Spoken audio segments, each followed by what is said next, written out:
Hello, everybody. Hope you're having a wonderful day. We're going to look at a junk journal embellishment here that's created with fabric and a little paper on the back. We're going to start out by cutting us a circle here. This is a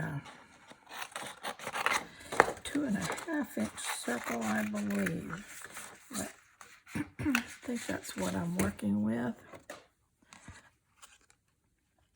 Yeah, right at 2.5, maybe a fudge littler, because it's a fudge littler because the actual embellishment is going to be 2.5 to 3 inches, and this needs to be smaller and fit on the back. So we've got that ready to go. Now, the actual decorative area on the front is, you can see, about 3 inches. My little piece of batting is 2.5 inches. And then this is going to go on the back, so it has to fit inside that 2.5 inches so it doesn't show. Okay? All right. And these are adorable little tuck spots. Let me show you one that's finished. This one's finished. Isn't it cute? On the back, you can see that the paper is on there, and it has been tacked on in 3 spaces, which is very secure, but it really doesn't show on the front. So that you have a gluable surface.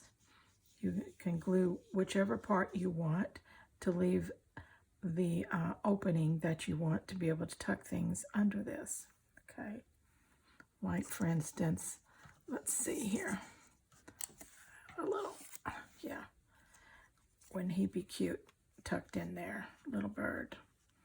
Okay, but you get the idea. These are simply tuck spots or tiny little pockets, however you want to think about them, and they definitely enhance a page, and they're made out of scraps.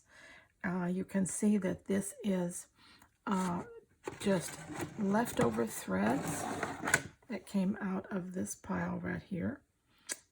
Okay, and get my thing back. And then a piece of yarn that was couched on top of that, and then a little bought embellishment sewn on that. Very simple, very quick. This one is the same thing, and the background for this is a piece of lace cut off of a curtain panel that I got in a thrift store. Okay, so I cut the circles out of that. Now this one was just, again, little bits and pieces, and then a little piece of watercolored lace on the bottom of that. And I'm going to show you how I tack that on here. Let's see, I need a piece of thread and a needle.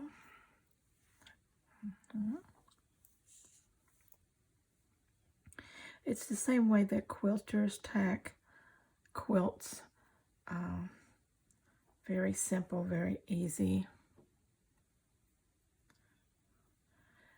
But one reason I like to do this is that you can glue it in and use it that way. But if you ever want to take the fabric part off of the paper and use it in a slow stitching or embroidery or something like that, all you have to do is clip the little tiny, let's see, they're so hard to find, you can hardly find them. There's one. Clip the little tiny tacking stitch, and you can take it right off that backing. Okay. Now what I do is I turn it to the back and get it positioned well.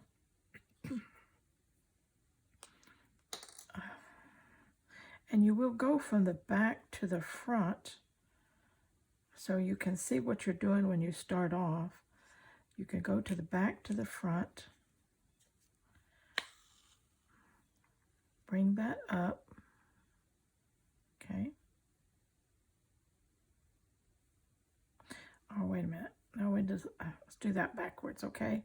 You're going to go from the front to the back. So let's see if we can hit that hole or close to it. Right, close to it. All right. Then you leave a tail long enough so you can tie. Then you go back here and put that stitch right close to it, okay? And pull it up. But don't pull on it hard because you don't want to pull out the little tail that you left. Okay? Then snip off enough so you can make a little tie. And you will double tie this. Okay, double tie it.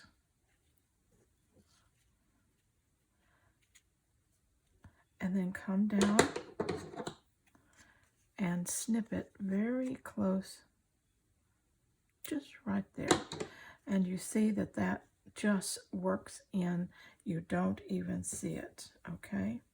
Now let's go, turn it over, find about our third of the way around spot, go from the front to the back, leave a little tail, come back up right next to that stitch. Careful not to pull out your tail. Cut you a length that you can tie. Get a double tie on it. Okay, yes. All right. There's another one. We gotta tack it one more time. And this one will be a done deal. Okay, let's find our third of the way around, which is about here. Go down from the front side.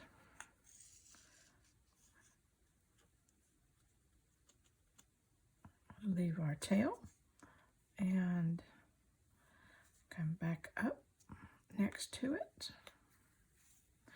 And I'm using a medium weight cardstock here, so it's not hard to work, it's not hard to sew through.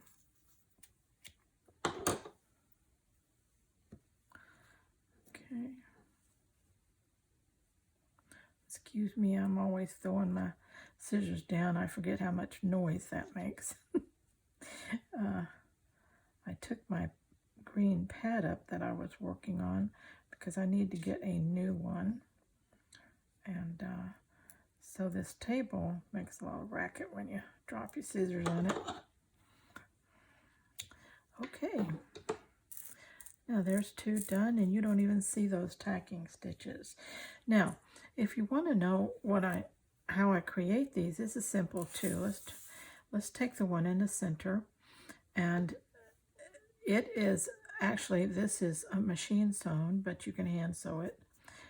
You just cut out that decorative piece of fabric, whatever it is. This is part of an old tablecloth, and cut it in a circle. Make sure that it's larger than the batting underneath, or whatever you use, felting or whatever you use under here. But that gives you a little decorative start here. Now I use scraps from the day before, whatever's left over. I will put in a little scrap bin, and I can use that. It usually takes 3 to 5 elements, and you've got it done. So let me demonstrate. I pulled out these 4 things that I had in my scrap bin, and so I thought I can work with these. Let me see what I can do with this. And so let's do that. Let me find my tweezers around here. I like to work with those. All right, then this little piece here, it's a nice piece. I thought he was pretty.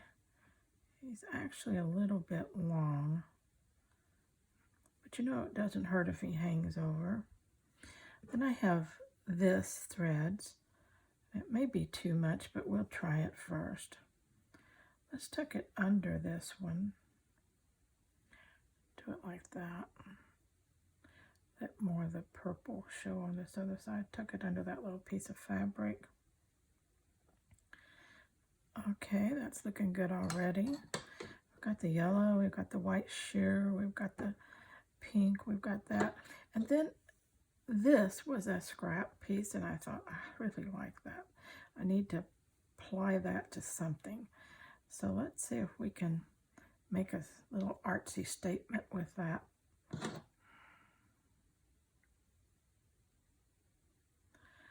And you know, I really like that. I'm not crazy about this little piece here, so I'm going to cut it off. Oh, Linda. Let's put everything back the way it was supposed to be. Get my pieces on there. Okay. Now let's position this little twiggy thing here. Sometimes black just makes a nice statement. Gives you an artsy look to something. Grounds everything. Okay, isn't that cute? Now that's adorable, isn't it? Now remember, if you're a bead, pearl, sequin person, you can always add those kind of things. You don't have to stop here.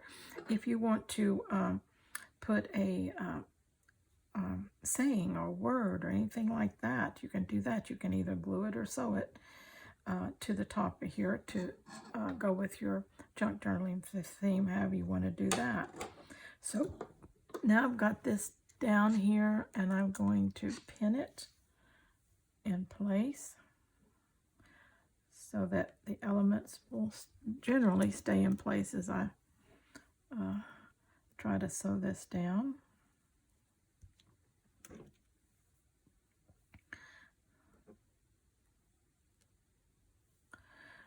Okay. These just turn out so pretty and so individual, and you're just making them out of scraps. Your papers can be cut out of scrap cardstock that you have left over. Since it's just a small circle, you have scraps that size. All your fabric scraps. And if you don't have fabric scraps, well, take some fabric, some yarn, some thread, and just cut it up and make you a pile, and then work out of that pile. Okay, so let's do something here. Let's stitch this just a little bit. I need a longer piece of thread than that. And remember, don't throw your threads away. Put them in your thread pile so you have something to work with. Let's see, I have a piece of thread here that's a little longer, 2 strands. And there's no fancy stitching unless you want to do some fancy embroidery stitches, special stitches of some kind. Otherwise, it's just all straight stitches. Just hand sewing or running stitches, however you want to call it. Okay.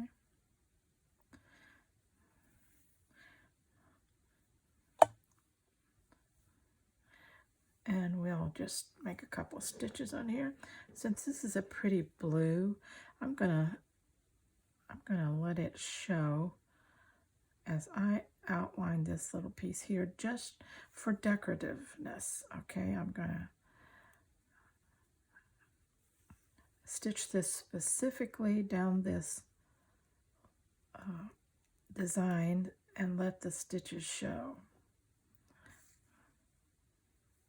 Make them big enough that they show, and it's in a contrasting color, so that will sew. Because normally my stitches are pretty small, not tiny, but small, and they blend with whatever I'm stitching on, so you don't see my stitches. But this time I want this to show. I want you to be able to see that I stitched it. Okay, and so you can be choosy about things like that. Now I can take this pin out because it's holding this piece on. You can see those are pretty good sized stitches. As I get closer to the edge though, I'm going to shorten those down.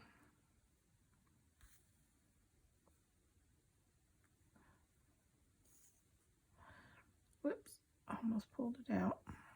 And remember that your batting doesn't go all the way out to the edge, so you will want to catch that so that very outside part won't get sewn.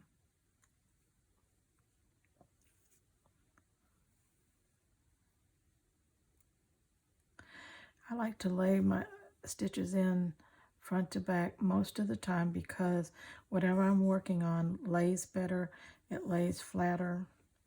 Well, I did it. And if you've been here very many times, you know that I did it again. This is my little habit of pulling my thread out of my needle. Okay.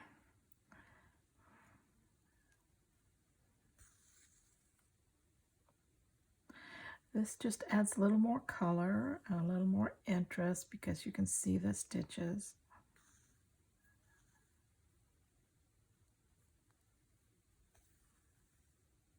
But I think you get the idea. Just have some fun and play with it. Again, if you have other things you want to put on your little paper, sayings are so easily just hand tacked or sewn, however you want to do it. You don't have to glue them. So let's get that black one back up. Okay, one more little stitch will do it. And then I'm going to use the same color and I'm going to couch. Now, couching stitch just means we're going over something to secure it. So we're going over it and couching it under. Okay, so I'm going to use the same color to couch this black.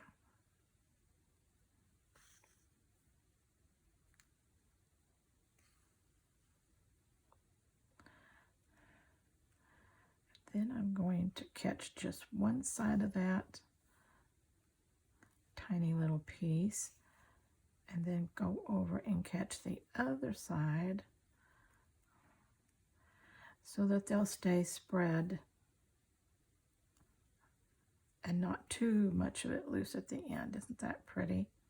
Okay, so you get the idea, and when I get through with this part, then I will tack on that paper backing on the back and it's ready to go. So you see this, how simple and easy this is, and you can just utilize all your little pieces that you've got left over and make beautiful little tucks for your junk journals. Okay, till next time, let's all stay scrap happy.